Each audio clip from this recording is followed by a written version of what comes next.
thanks for stopping by to the No BS social media chat. A couple of weeks ago, right after the holidays, I heard from an artist I'd worked with a few years ago. I didn't do a lot with her. I just did one little quick project. I was just involved in the team. We were just really getting ramped up with social media before they made some changes. They cut some expenses, and we weren't involved. But I followed her on Facebook and on Twitter and liked and vice versa. And she reached out to me recently and said, hey, could we get together and have coffee? Now, I always take it at the attitude of, you know what, it could just be want to get together, want to chat, want to pick my brain. I'm all for that. I encourage that. But I wasn't going in for the hard sell. I wasn't going in trying to get her to use our services. So we went out and had a great cup of coffee. Actually, I think it was more like a bagel and a cup of coffee.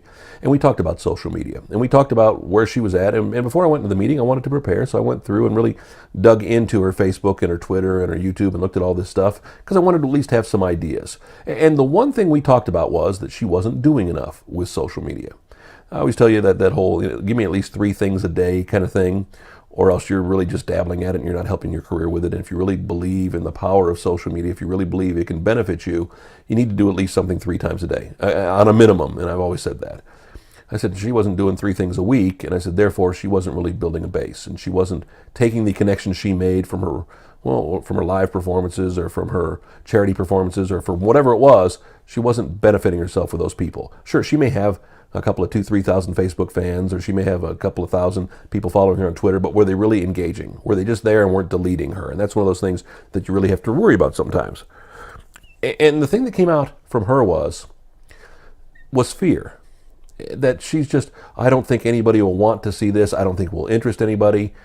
And it's funny, the first thing that went through is that great and famous, political quote, the only thing we have to fear is fear itself. Especially when it comes to social media. It's one thing to throw something out there, you can delete it. I know, granted, sometimes when you throw something on social media, it's there forever. Somebody captures it and it can't go away. But if you're worried about, well, they won't care what I think about this particular award show, they won't care what I think about this particular political event, they won't care what I think about this movie. I said, you know what, if they don't care, they'll look at it, they'll ignore it, or they'll make sure to hide you in their feed, or they can just even delete you. I said, but what you want to build is you want to build a little group of followers, and hopefully it's not just a little group, it becomes a big group, but you want to build a group and surround yourself with people who are interested in everything about you and every facet of who you are. Some of the great radio personalities that I worked with over the years, it was all about their lives, and they were fascinated with their lives. Look at Howard Stern, the great radio personality. You knew about his wife, and you knew about his daughters, and you knew about, well, what he thought about himself and his growing up and everything like that. And that's what made him unique. You knew something about him. Now, was it all true? Was it a little bit exaggerated? That's a discussion for another day. We always tend to exaggerate just a little bit sometimes for comedic and commercial effect. But at the end of the day, if you love to eat Mexican food, talk about your love of Mexican food. You'll find a lot of people who are fascinated with your love of Mexican food. They'll ask if you've eaten this place, or when you go to their town, you never know where it can benefit you. And I don't care if it's fashion. I don't care if it's other music. I don't care what it is. Again, and I tell this with my recording artists especially. The recording artists think, well, I'm going to put my music out there, and my music is going to do all the talking for me. The only problem is more people are able to put out music in an easier fashion now than ever before. They can go into their basement, they can go with their Mac and create, well, there have been records on the radio that have been created with just a Mac computer and GarageBand. Yeah, sure, there are some that use huge studios and have great quality and things like that, but there have been hit records that were just simply built on a Mac. So there's so many people who have that technology, who have the availability to be able to go out and build a music career. What's going to make you stand apart from those people? What's going to make you stand apart from everybody else? It's people building a bond with you. And that's what social media is great for.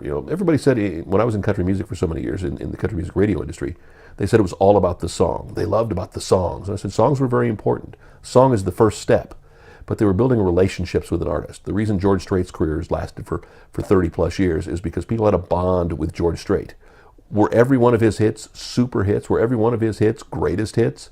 No. There were some that they may throw on a greatest hits album, but there were some that was like, okay, it was okay. It wasn't a great song. It was a top 10 hit, but it wasn't a big deal. It wasn't a career song. That's what happens over the course of 30 years. Not every song can be a number one song. But they built a bond with the artist. They cared about the artist. They connect with the artist. And I think that's the one thing we've always sold people short. In the pop music world, a lot of times it is about a song. They connect with the song. They could care less about the artist. And the song is a commodity where they're listening to it for 3 months, 6 months, whatever it is, throw it away and never listen to it again. It's very disposable. That's why they talk about disposable music. Well, how do you make yourself not be disposable? How do you make yourself whether it's business, whether it's the public, whether it's whatever, something that somebody cares about. Human contact, human touch, back and forth, connecting with people. Are you seeing a recurring pattern here? It's social media. Don't be afraid. Step out there and do it. You learn from everything you do. That's why I told them, go out and put a post. If you want to say, hey, I like ham sandwiches, you put out a post about ham sandwiches and nobody cares, the next time you'll know not to post about ham sandwiches. But you never know when something's going to connect with people. I started posting pictures of tacos as a joke, and the more people kept talking to me about tacos. When are you going out for tacos? Where are you going next? What restaurants have you been? What restaurants have you... It was a joke to start, but it connected with people because they could relate. Don't be afraid. Step out. Put your toe into the water, if you will. You'll be glad you did. Next week, another No BS social media chat. NoBSSocial.com, our No BS Social YouTube account. I don't care how you find us. Just find us. Come back here next week for another video chat. Thanks so much.